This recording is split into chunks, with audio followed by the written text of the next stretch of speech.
Hello students, welcome to my YouTube channel Sushma Rajgupta. हम लोग कर रहे हैं BCom third semester business mathematics and statistics, जिसमें हम लोग जो चैप्टर शुरू किया that is time series. Time series की लास्ट वीडियो में हम लोग टाइम सीरीज़ का meaning, objectives, problems and then components of time series यानी थ्योरी पोर्शन कर चुके हैं। ठीक है, तो आज हम प्रैक्टिकल्स शुरू करने जा रहे हैं। तो हमारा प्रैक्टिकल्स में जो मेथड्स दिए गए हैं वो हैं जैसे graphic method, semi average, method of moving averages and least square. आज हम लोग ग्राफिक और सेमी एवरेज जो है उसको कवर करेंगे। मूविंग एवरेज और लीस्ट स्क्वेयर नेक्स्ट वीडियोस में कवर करेंगे। ठीक है, तो हमारा जो सिलेबस है हमने सारा सिलेबस कवर किया है। तो इसमें सिर्फ दो ही चैप्टर्स रहते हैं, एक टाइम सीरीज और एक इंडेक्स नंबर। ठीक है, अगर आप फर्स्ट टाइम वीडियो देख रहे हो तो आप पिछली वीडियो ज़रूर देखें, उसमें मैथ और स्टार्स का सारा सिलेबस कवर किया हुआ है। ठीक है जी, तो ग्राफिक मेथड कैसे करना है। ग्राफिक मेथड जैसे हमें क्वेश्चन दिया हुआ है, ईयर दी है, इसमें मतलब सबसे पहले हम लोग फ्री हैंड कर्व मेथड लेते हैं। ठीक है, तो हमें दिया हुआ है ईयर दी है, प्रोडक्शन दी हुई है। ठीक, क्योंकि नाम ही ग्राफिक मेथड है तो हम लोग क्या है डाटा को ग्राफ पे प्रेजेंट करेंगे। हमें 2004, 5, 6, 7, 8 अप टू 12 दिया है और हमें प्रोडक्शन दी है जैसे 2004 की 40। यहाँ पे मैंने क्या किया, ईयर्स ले लिए एक्स एक्सिस पे 2004, 5, 6, 7 अप टू 12। ठीक है, और यहाँ पे हमने प्रोडक्शन ली है 40 से लेके 52 तक।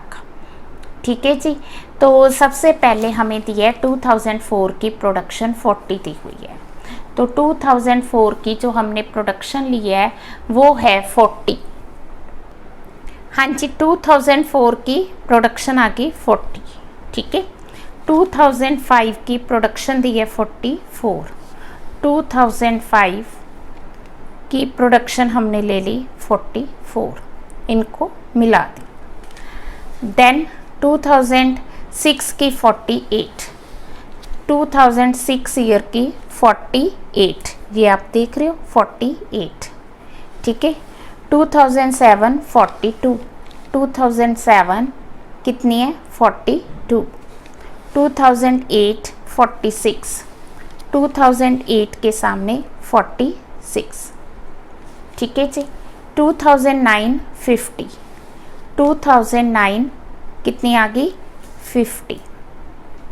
ठीक है जी, 2010 की 46, 11 की 52, 2010 की 46, 11 की 52। ठीक है जी, 52 क्लियर है। देन 2012 50, 2012 की प्रोडक्शन हमने ले ली कितनी 50। क्लियर है, तो अब हमने क्या किया, इन डॉट्स को आपस में मिला दिया तो ये बन गया हमारा प्रोडक्शन कर्व। ठीक है, अब हमारा जो मेथड है वो कौन सा मेथड है, फ्री हैंड कर्व मेथड। तो फ्री हैंड कर्व मेथड में हम क्या करेंगे, हम लोग इस कर्व में से एक free hand trend line prepare करेंगे। फ्री हैंड का मतलब है कि वो ट्रेंड लाइन सेंटर में से होके जाएगी, तो वैसे फ्री हैंड होगी, मीन्स इसका कोई हार्ड एंड फास्ट रूल नहीं है। जैसे ये जो डाटा दिया है मैं इसके सेंटर में से यहाँ से मतलब कि लेके जा रही हूँ, इसको बोलते हैं ट्रेंड लाइन। ठीक है, अब आप कहोगे कि इसका फ़ायदा क्या है ट्रेंड लाइन का।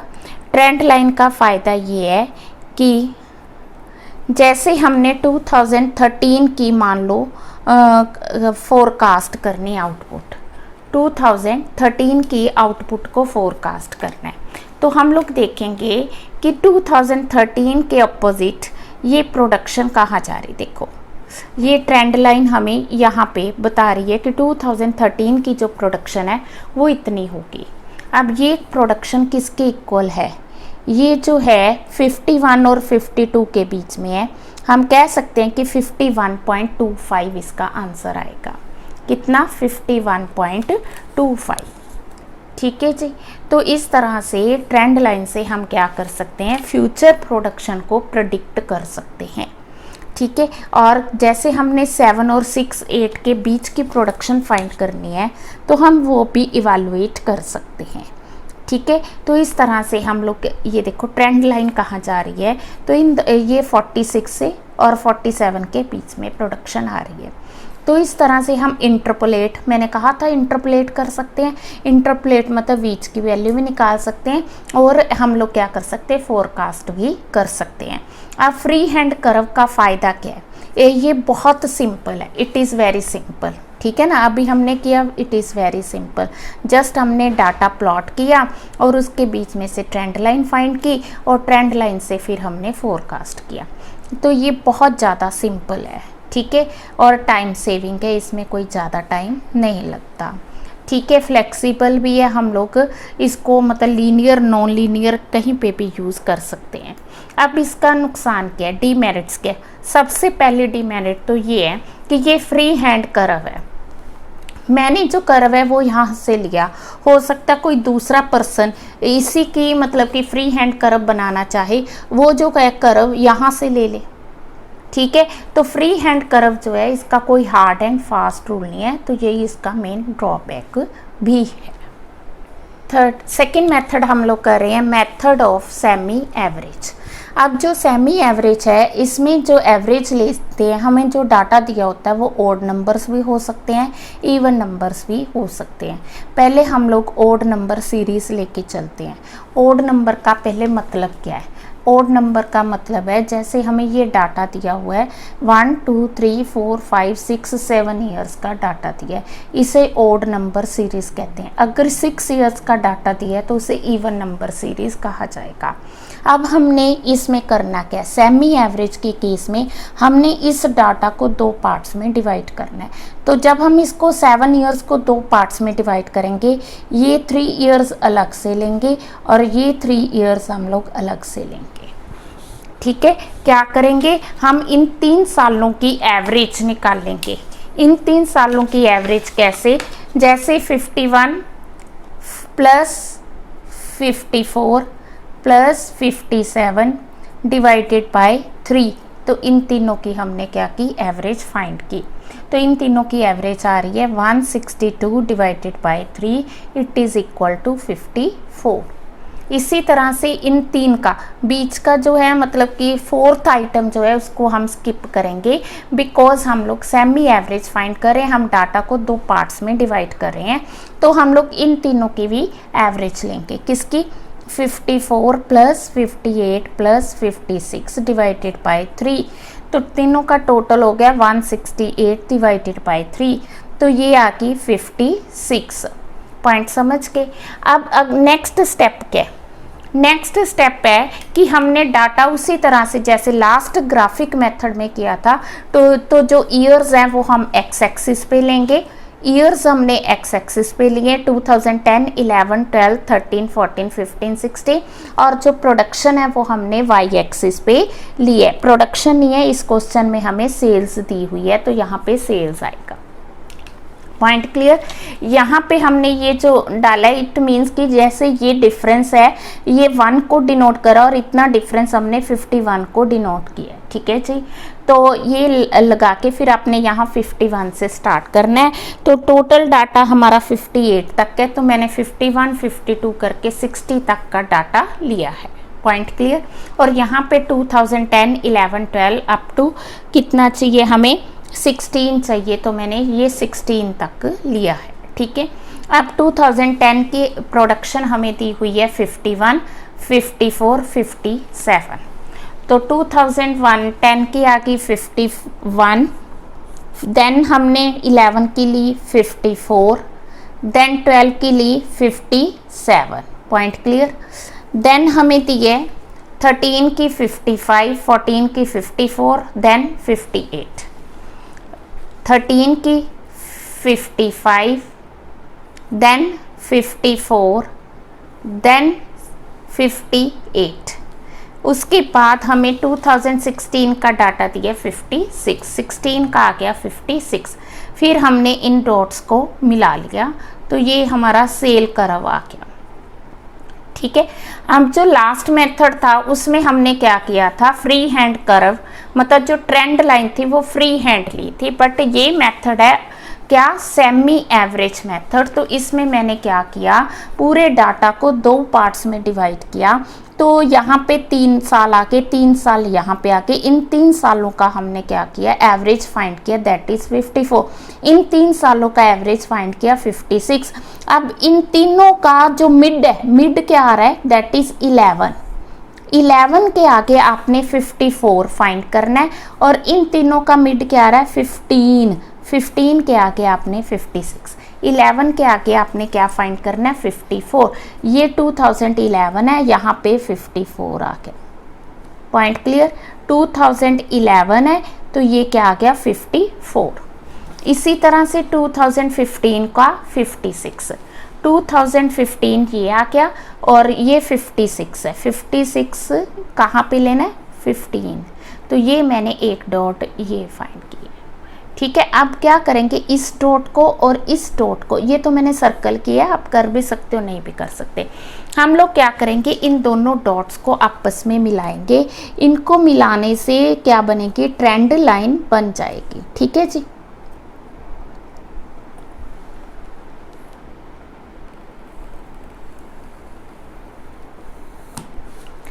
ठीक है, ट्रेंड लाइन बिल्कुल सेंटर में जानी चाहिए। हाँ जी, इन दोनों, इस सेंटर से और इस सेंटर से हमने निकाल ली एक ट्रेंड लाइन। ठीक है, ये जो ट्रेंड लाइन है इसमें और लास्ट मेथड में ये डिफरेंस है कि इसकी हमें वैल्यू एग्जैक्ट पता है, ये नहीं है कि कोई इसको अलग अलग मेथड यूज़ करेगा।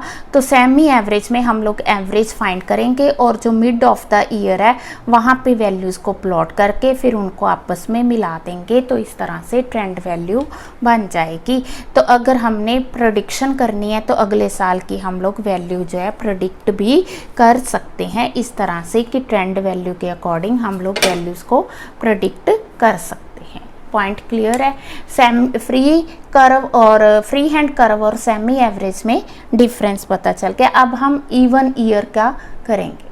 हाँ जी, इवन नंबर सीरीज़ में जैसे हमें ईयर दिया हुआ है, ये जो ईयर्स दिए हैं 6 दिए हुए हैं, तो इवन नंबर हो गया, 6 इज़ अ इवन नंबर। तो ये हमें प्रोडक्शन दी है।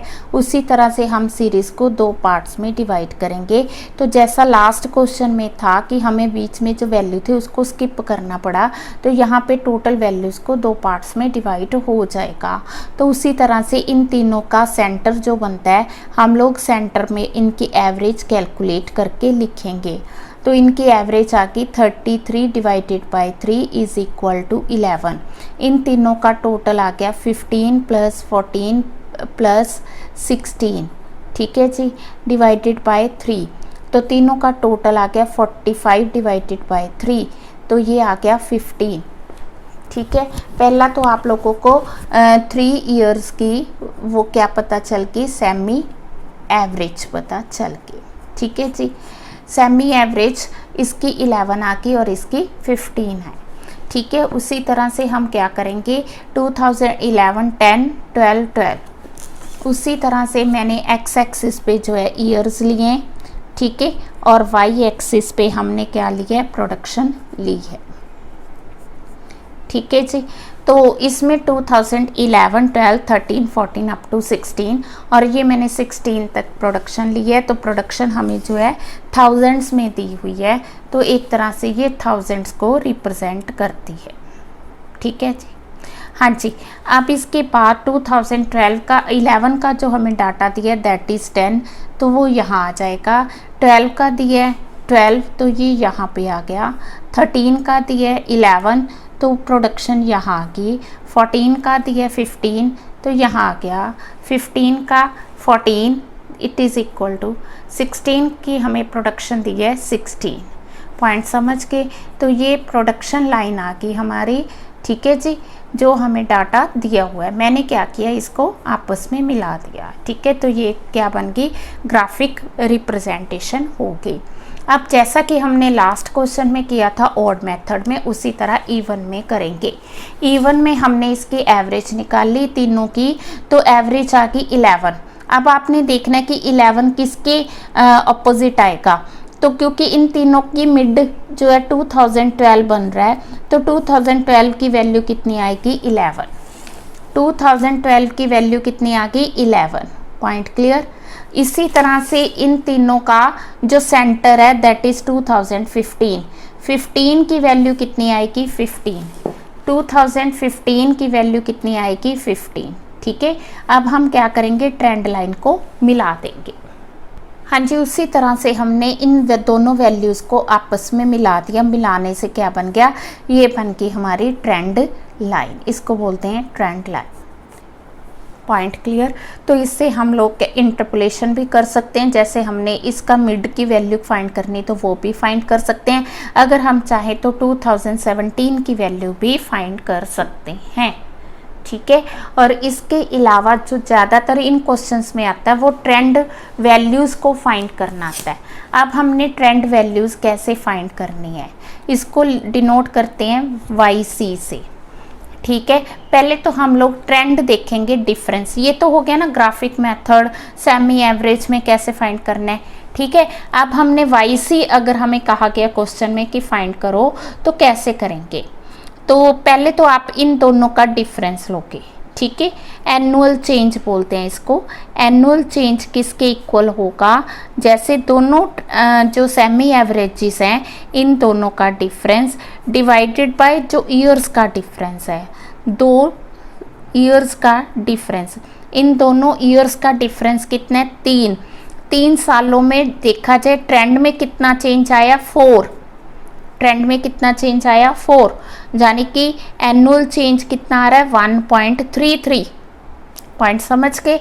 तो 3 सालों में ट्रेंड में चेंज आया कितना 4000 टन्स। ठीक है, तो 4 आ गया, 4 डिवाइडेड बाय 3, तो पर ईयर चेंज कितना आया 1.33। अब जो हमें दिया हुआ क्वेश्चन में 11 एज इट इज़ लोगे, 15 एज इट इज़ लोगे।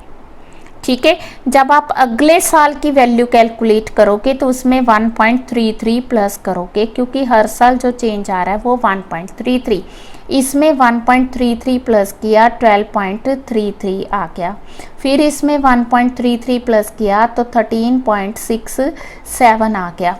फिर इसमें 1.33 प्लस किया तो ये 15 आ गया। पॉइंट समझ के देखो, अपने आप ही 15 आ गया। तो जब हमने इसकी वैल्यू 2011 की वैल्यू फाइंड करनी है तो 1.33 इसमें से माइनस करेंगे। ऑब्वियस है। ठीक है, अब हमें क्वेश्चन में कहा गया है you are to find the value of year 2017। एक तो मेथड है राजे, यहाँ पे हम फाइंड कर सकते हैं जो ग्राफ में दिया है। दूसरा मेथड है कि इसमें 16.33 में ये 2017 की वैल्यू फाइंड करनी है ना, तो इसमें हम लोग क्या करें 1.33 प्लस कर दें। इसमें 1.33 प्लस किया तो क्या बन गया 17.66। तो इस तरह से 2017, 18, 19 आप वैल्यू फाइंड कर सकते हो। मान लो आपने 2018 की वैल्यू फाइंड करनी है तो इसमें फिर 1.33 प्लस कर दो। ठीक है जी, तो वो आ जाएगी 2018। तो इस तरह से हम प्रेडिक्शंस भी कर सकते हैं, जैसा कि मैंने थ्योरी में कहा था। फोरकास्टिंग कर सकते हैं, इंटरपोलेशन कर सकते हैं। तो ये हम लोग कर रहे हैं इवन नंबर सीरीज़ का। इससे पहले हमने ऑड का किया। बहुत ईजी टाइम सीरीज़ चैप्टर है, सारा चैप्टर बड़े ध्यान से करना है। ठीक है जी, और साथ साथ क्वेश्चन करने, बाकी जो भी बुक आप फॉलो कर रहे हो उसमें से क्वेश्चंस कर सकते हो। वीडियो अच्छी लगी वीडियो को लाइक, चैनल को सब्सक्राइब ज़रूर करें। Thank you.